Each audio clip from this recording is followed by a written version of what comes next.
En 1906, el alemán Alois Alzheimer descubría los efectos de una enfermedad que producía pérdida de memoria. Hoy la conocemos como Alzheimer. Han pasado más de 100 años y hoy todavía no se conoce su origen ni tiene cura. Los expertos aseguran que es la pandemia del siglo XXI por el espectacular aumento que va a sufrir en los próximos años. Esta enfermedad, como familiar directo de una enferma, no puedo olvidar ni quiero olvidar, además, que soy quien soy y estoy donde estoy gracias a la enfermedad de mi madre, y he dicho gracias a la enfermedad de mi madre. Cuando recibes el diagnóstico de Alzheimer es tremendo. Es tremendo porque todo lo que se suele leer es negativo. Se habla de la pérdida de recuerdos, se habla de la pérdida de la propia identidad, se habla de, lógicamente, que es cierto, de la pérdida de habilidades, de pérdida en definitiva. Es más extraño escuchar hablar, es más propio de los miembros de la asociación, escuchar hablar de ganar respeto, de ganar cariño, de ganar afectividad. Esa memoria emocional, esa memoria que está en los besos, esa memoria que está en los abrazos y que nuestros usuarios también entienden y también reciben. ¿Qué conseguimos aquí? Pues aquí conseguimos desde luego recibir mucho más de lo que damos. Esa memoria emocional, esos sueños truncados, como decíamos antes, esos sueños truncados se transforman simplemente en demostraciones afectivas, demostraciones de cariño hacia el personal, entre ellos mismos. Hay fotografías en el pasillo de usuarios entre sí que se consuelan o que se tocan, se rozan, se acarician, se demuestran cariño. Entonces, cuando tú recibes el diagnóstico de una enfermedad terrible, pero cuando convives con la enfermedad e intentas ver el lado positivo de la enfermedad, que también lo tiene, disfrutas mucho de ella. Eso evidentemente, ¿dónde se aprende mejor que en una asociación donde todos los miembros que la componemos hemos tenido la enorme suerte de disfrutar de nuestros enfermos, de darles todo el cariño que hemos sido capaces de darles y obtener a cambio esa sonrisa, obtener esa caricia, obtener esa mirada. Las miradas no engañan, y muchísimo menos las miradas de los enfermos de Alzheimer, no engañan. Ellos no disimulan y ellos no tienen absolutamente nada que esconder o que disimular o hacer ningún tipo de paripé.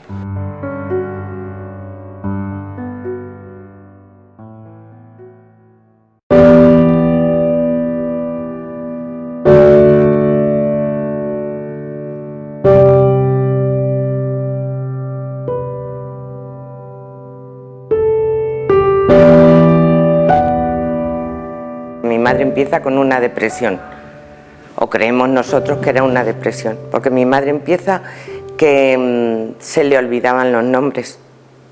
Entonces ella en esos momentos vive en Almagro y me llamaba cada día y me decía se me olvidan los nombres.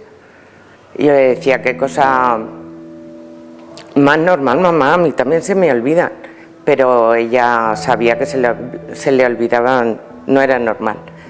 Los números de teléfono, mi hermana ya empieza a apuntárselos en papelitos porque ya no se acordaba de marcar los números en el teléfono, y entonces mi padre vivía y mi padre no estaba enfermo, pero mi padre estuvo cuidando a mi madre 3 años en Almagro. Luego mi padre cae enfermo con una leucemia y se vuelven los dos a Calzada, que habían vivido muchos años en Calzada, y ya era imposible. Entonces mi padre pues es el que más o menos decide traerla aquí porque era imposible atender a los dos. Y bueno, pues cuando venimos aquí al centro he llorado, he chillado, de todo. Es terrible, es una enfermedad terrible. No te haces cargo hasta que no lo llevas en tu propia familia. ¿Cómo nos atienden aquí? Mira que a ella como enferma la atienden genial, pero a nosotros los familiares son los que yo creo que nos han ayudado a salir que no se sale. Llevamos aquí 6 años y es imposible salir de esto. O sobre todo a ella, que la tenemos aquí todos los días. Y cuando van pasando los años y deja de hablar, y 2 años, mientras ella está aquí, mi padre con leucemia lo tenemos que atender a él también, y 2 años que muere mi padre y mi madre no se ha enterado que ha muerto su marido. Se llevaban muy bien. Mi padre en esos 2 años viene a visitarla y le daba besos, y mi padre le buscaba los labios para darle un beso, que era su costumbre. Mi madre se los daba en la frente a mi padre. La verdad, el diagnóstico llegó tarde realmente, porque las pruebas son difíciles de controlar realmente que está afectado por la enfermedad, pero realmente tú eres consciente de que la enfermedad está ahí. Entonces el desencadenante real fue la muerte de mi madre, se precipitó todo. Y durante un tiempo lo tuvimos en casa y al cuidado de una señora, pero esta enfermedad es muy compleja, no solamente lo que conocemos de la pérdida de memoria, sino que son trastornos en el comportamiento, no puedes razonar con él, y entonces es muy difícil mantenerlo en casa. Entonces una residencia al uso estaba fuera de nuestro pensamiento. Entonces, al conocer este centro, que es muy específico, es como muy familiar, nos dieron todo tipo de, no sé, de ayuda psicológica también para los familiares, y estar en contacto con otros familiares que sufren esta enfermedad, pues nos ayuda muchísimo. Entras en contacto con tu padre, que a lo mejor solamente has tenido una relación de que ellos te han cuidado siempre, eres tú en ese momento en que empiezas a cuidarlos, y la relación es como mucho pues más íntima, más emocional, te tienes que comunicar no con palabras, sino solamente pues besos, gestos, caricias.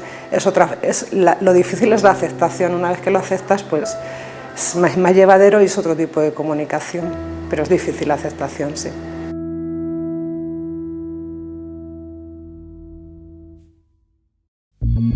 Desde la Facultad de Medicina de la Universidad de Castilla-La Mancha existen 4 grupos de investigación centrados en la enfermedad del Alzheimer.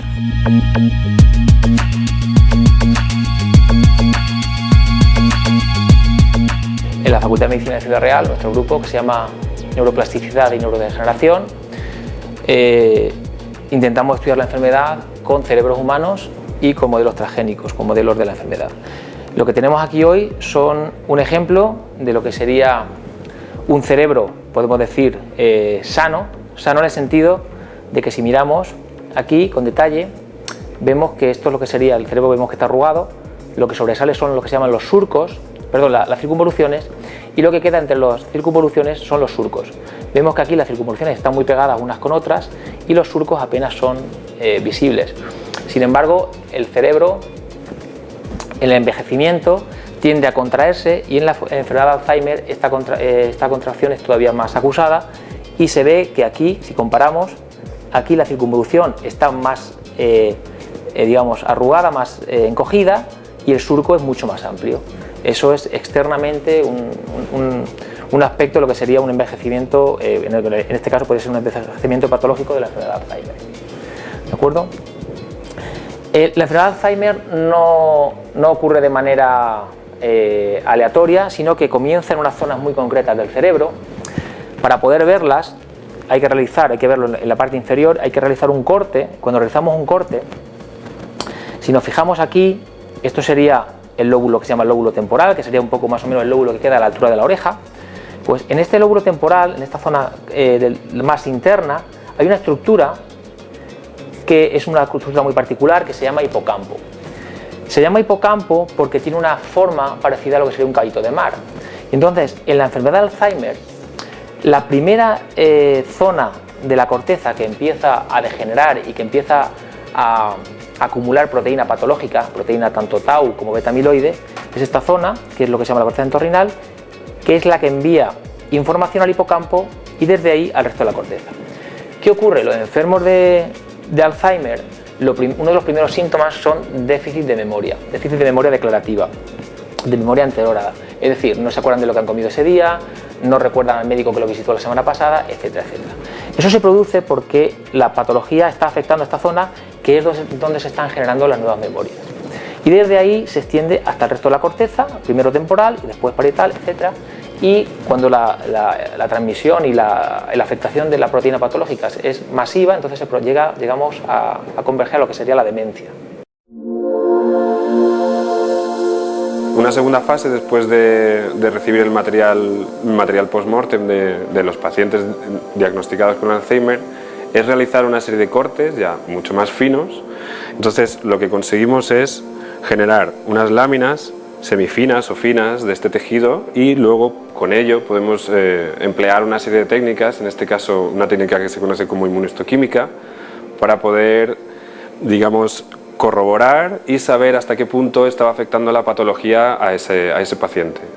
Esta técnica de inmunohistoquímica lo que utiliza son anticuerpos mediante los cuales se van a unir a esas proteínas patológicas que comentaba antes Alino, la tau y la beta-amiloide. Entonces, una vez revelas, o bien con fluorescencia o bien mediante técnicas de inmunohistoquímica, como en este caso, se puede llegar a apreciar en estas láminas de tejido cómo esos anticuerpos se han unido y se ha producido este precipitado de color marrón, donde se observa que toda la corteza está completamente afectada por la acumulación de esta proteína, en este caso la proteína tau.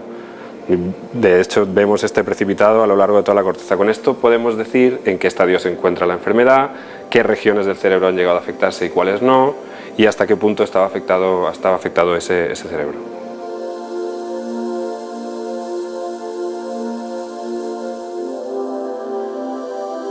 Nuestro objetivo principal o nuestra línea principal de investigación está relacionada con el estudio de las etapas preclínicas, o sea, las etapas tempranas de la enfermedad de Alzheimer. ¿Qué nos interesa a nosotros encontrar? Bueno, pues como ya se ha dicho o se ha dicho en otras ocasiones, el problema de la enfermedad de Alzheimer es que se diagnostica cuando ya está en un estado muy avanzado. Cuando ya las neuronas, que son pues, los principales actores pues, para aprender o para que nuestro sistema o nuestro cuerpo funcione correctamente, pues ya están muy dañadas. ¿Qué ocurre entonces? Pues que a nosotros nos interesa ver qué pasa en las etapas más tempranas, en las etapas iniciales de la enfermedad, porque es cuando vamos a poder actuar y de alguna manera retrasar la aparición de la enfermedad. ¿Y qué es lo que hemos encontrado? Bueno, pues llevamos unos años investigando, junto con otros grupos de investigación también en otras universidades, en la Universidad de Salamanca principalmente, que hay una proteína que se expresa o que está en las neuronas y que parece ser que podría explicar qué es lo que ocurre en esas etapas iniciales. Las neuronas pues hablan entre sí, entre ellas, a través de unas conexiones que se llaman sinapsis, y esta proteína en esas conexiones lo que hace es que funcionen correctamente ese diálogo que tienen las neuronas. Pues lo que hemos visto es que uno de los tóxicos que aparecen en la enfermedad daña esa proteína. Al dañar esa proteína daña o altera el lenguaje entre esas dos neuronas. Y es una alteración muy sutil, muy pequeña, pero claro, si eso ocurre en las etapas iniciales de la enfermedad y pasa mucho tiempo, se cronifica, que nosotros le llamamos cronificación, pues ¿qué ocurre? Pues que al final aparece esa enfermedad. ¿Qué podríamos hacer nosotros? ¿Por qué nos parece interesante esta proteína que hemos encontrado? Pues porque podríamos actuar sobre ella de forma que podríamos intentar que no se altere. Si conseguimos en esas etapas iniciales hacer que esa proteína siga funcionando correctamente, es posible que podamos retrasar la aparición de otros síntomas asociados a la enfermedad. Entonces, en ese sentido, pues nuestra investigación está basada en técnicas de muchos tipos. Tenemos un abordaje multidisciplinar, pues con técnicas, vemos cómo funcionan técnicas funcionales, electrofisiológicas, moleculares, de muchos tipos, y ahora lo que vamos a hacer es pues ver a nivel de comportamiento pues cómo se puede extrapolar esto y empezar a pensar ya en algún fármaco que pudiéramos utilizar pues para ver, siempre desde un punto de vista experimental, porque nosotros somos investigadores básicos, no somos clínicos, pero siempre pensando en una aplicación clínica futura, primero pues ver qué es lo que ocurre con esta proteína que digo que hemos encontrado.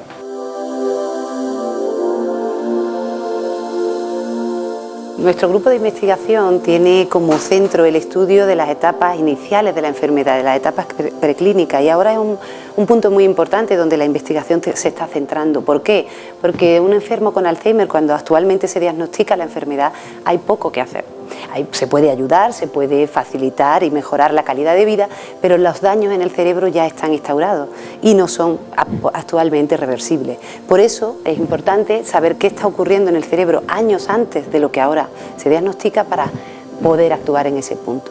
Y en este momento creemos que hay bastantes sabemos que hay bastantes grupos de investigación, y el nuestro, que están contribuyendo a localizar posibles dianas, posibles proteínas, lugares donde poder actuar y detener la enfermedad.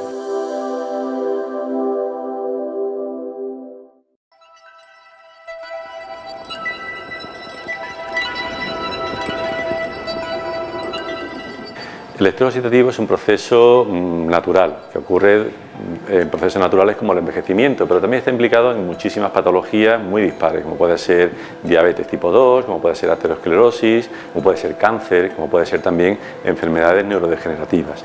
De hecho, en el desarrollo de la enfermedad de Alzheimer se produce un proceso de estrés oxidativo tanto en las neuronas como en el resto del organismo. Aunque el Alzheimer, cuando uno piensa en Alzheimer, siempre piensa en una muerte neuronal, es una enfermedad en la que están implicadas también otros órganos. Por ejemplo, es importante en la enfermedad de Alzheimer la presencia de las placas seniles de beta-amiloide. Estas placas son las que terminan dañando la función y estructuras neuronales, y como consecuencia de ello termina como la muerte neuronal. Pero también se ha visto que antes de que incluso aparezcan los síntomas clínicos del Alzheimer, se ve que hay también otros daños o otras deposiciones de beta-amiloide en la vasculatura. De hecho, problemas vasculares incrementan el riesgo de padecer Alzheimer. Diabetes o aterosclerosis, que también dañan la vasculatura cerebral, también incrementan el riesgo de padecer Alzheimer. Y en todos estos procesos el péptido amiloide también causa un estrés oxidativo en los vasos del cerebro y en los vasos en general del organismo. Por ello, nosotros empezamos a investigar si algunos antioxidantes naturales, como por ejemplo el coenzima Q, en el que estuve trabajando durante muchos años, podía proteger in vitro a las células de los vasos sanguíneos frente al péptido amiloide. Y hemos descubierto que efectivamente el coenzima Q inhibe la muerte de estas células porque evita la entrada del péptido amiloide en las células vasculares. Un mejor riego vascular en el cerebro conllevaría también a una mejor nutrición y a una menor pérdida de la funcionalidad de las neuronas durante el desarrollo de Alzheimer. Por ello estamos realizando ahora mismo dos proyectos de investigación. Uno lo estamos desarrollando en modelos animales que desarrollan Alzheimer, y otro lo estamos desarrollando en colaboración con el Departamento de Neurología, con la doctora Julia Bamonde, en pacientes con déficit cognitivo ligero. Un poco la idea de los proyectos es ver que un tratamiento de coenzima Q en etapas previas a la aparición o inmediatamente en animales o en las etapas más tempranas de diagnóstico del Alzheimer puede mejorar el desarrollo de estas patologías tanto en animales como en pacientes. Desgraciadamente no hay ningún fármaco que sea eficaz contra el desarrollo del Alzheimer. Lo único que podemos hacer actualmente son dos cosas. Una vez que se ha detectado el Alzheimer, lo que podemos hacer con la farmacología es paliar los efectos y retrasar el desarrollo, y un segundo tipo de intervención que podemos hacer es tener marcadores muy tempranos del Alzheimer para que antes de que tengamos los síntomas clínicos poder hacer una intervención terapéutica que retrase la aparición del Alzheimer. Esto es importante por un motivo. Con 60-65 años aproximadamente el 5% de la población sufre Alzheimer, pero a partir de los 80 años ya la incidencia de Alzheimer puede oscilar entre el 30, 40, 50%. Cada 5 años aproximadamente se duplica. Si se consigue que la aparición o los síntomas clínicos de Alzheimer los pudiésemos retrasar 5 años, simplemente por esperanza de vida de la población, reduciríamos considerablemente la incidencia de la enfermedad, con todos los costes económicos que eso lleva y todos los costes personales que también lleva para los familiares de las personas que tienen un paciente con Alzheimer en casa. Entonces, un poco por ahí es lo que nosotros estamos intentando realizar conjuntamente con el servicio de neurología de la doctora Bamonde.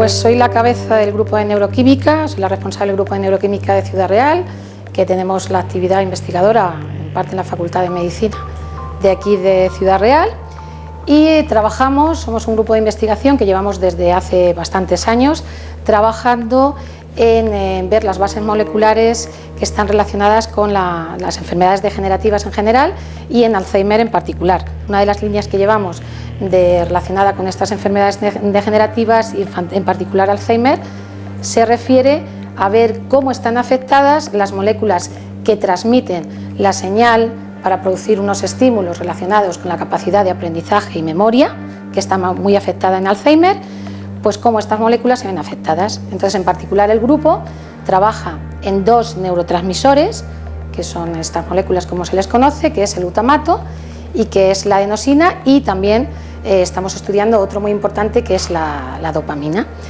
Entonces, llevamos, ya digo, desde hace años y tenemos algunos resultados bastante importantes que pueden abrir nuevas vías no solamente para el diagnóstico, como viendo nuevos marcadores para diagnosticar la patología, sino también nuevas vías farmacológicas para poder tratar esta patología. Es una patología que no tiene un tratamiento, hoy por hoy no tiene cura, entonces hay fármacos que se están utilizando, pero que son fármacos que palían la sintomatología, mejoran la capacidad de memoria, de aprendizaje, mejoran los síntomas, pero hoy por hoy no hay ningún tratamiento. Entonces, nosotros, por ejemplo, algunos de los resultados relevantes, pues hemos visto que uno de esos mensajeros, una de las moléculas mensajeras, el glutamato, está afectado, actúa de manera tóxica, produce una excitotoxicidad y destruye las células neuronales, y hemos visto que las moléculas que son proteínas que reconocen esa señal, para que la gente lo entienda, se ven muy afectadas, se pierden en las muestras post-mortem de enfermo de Alzheimer. Además, se pierden con la progresión. Y por contra, hay otras moléculas, como es la adenosina, cuyo mensajero, la molécula receptora, la proteína, lo que hace es aumentar en las muestras de esos enfermos de Alzheimer. Entonces, creemos que fármacos que actúen sobre estas moléculas que se ven afectadas pueden tener un efecto beneficioso, evidentemente no para curar, sino para tratar, una terapia alternativa para tratar la enfermedad de Alzheimer. Y una línea novedosa que tenemos en este sentido también, porque bueno, trabajamos con tejido post-mortem de cerebro humano, pues en colaboración con el doctor Ferrer de la Universidad de Barcelona, cedido por un banco de tejidos. Trabajamos también con modelos animales, tenemos un modelo animal de envejecimiento acelerado que se utiliza como modelo para estudiar Alzheimer, y luego trabajamos también con modelos in vitro que llamamos, que son células a las que tratamos para conseguir el efecto que queremos con un determinado fármaco o ver cómo se recuperan estas moléculas. Y una línea novedosa que decía que tenemos, y hemos publicado recientemente un par de artículos, es que nos estamos metiendo mucho en el mundo de la nanomedicina, que ahí será un poco la medicina del futuro, partículas tremendamente pequeñas, del orden de nanómetros, pueden encapsular el fármaco que queremos y puede dirigirse allá a la zona que queremos tratar. Entonces nosotros hemos visto que hay algunas partículas de esas tremendamente pequeñas, en concreto fullerenos, hemos visto que tienen un efecto protector frente a la toxicidad o la muerte celular, la muerte neuronal que se produce en la enfermedad de Alzheimer. Por tanto, pues intentamos, evidentemente, con otros grupos de la Facultad de Medicina de Ciudad Real, nos hemos juntado unos grupos que trabajamos en neurociencia, intentamos poner nuestro granito de arena para, si no, ya digo, curar, ver nuevas dianas farmacológicas, a la vez que nuevos marcadores para el diagnóstico de esta patología. Y bueno, quiero pues decir también que bajo mi punto de vista, yo creo que también es importante el papel que desempeña la Asociación de Familiares de Enfermos de Alzheimer, porque es una enfermedad que no solamente afecta a la persona que está enferma en sí, sino que afecta de manera muy importante a los familiares que conviven y las personas cercanas. Entonces yo creo que hacen un papel apoyando a los enfermos y a las familias. Y luego, bueno, pues aquí en la Facultad de Medicina, tanto el grupo del doctor Alino Martínez, el grupo del doctor Francisco Javier Alcaín, el grupo de los doctores Lidia Jiménez y Juan de Dios Navarro, pues están haciendo cada uno en su línea, con su metodología y demás, pero yo creo que constituimos un núcleo aquí importante de investigación en el área de la neurociencia en general, de enfermedades neurodegenerativas también en general, pero en particular en la enfermedad de Alzheimer.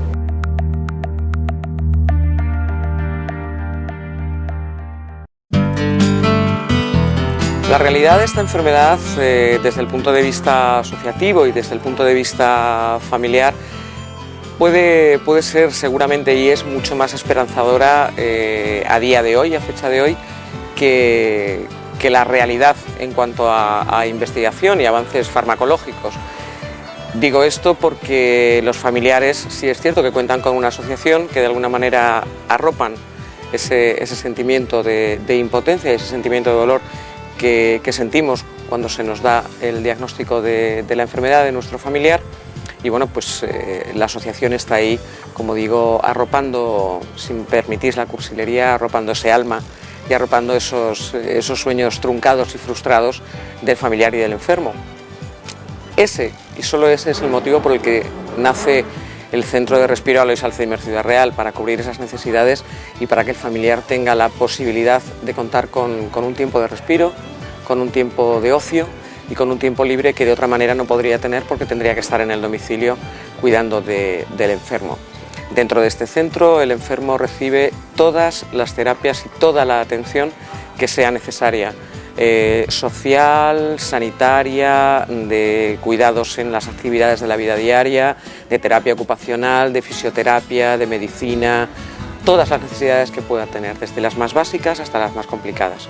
Todas ellas se encuentran en este centro, realizadas por personal debidamente formado y debidamente cualificado, que además tiene una característica que quizá otros sitios no tengan, y es la voluntariedad, es la entrega a esta enfermedad y el estar gestionados. No olvidemos que este centro está gestionado por una asociación sin ánimo de lucro. Nosotros, la Asociación Provincial de Familiares de Enfermos de Alzheimer, somos una asociación sin ánimo de lucro. Todos los miembros de la Junta Directiva tenemos o hemos tenido un familiar con Alzheimer y lo hemos cuidado en nuestros domicilios.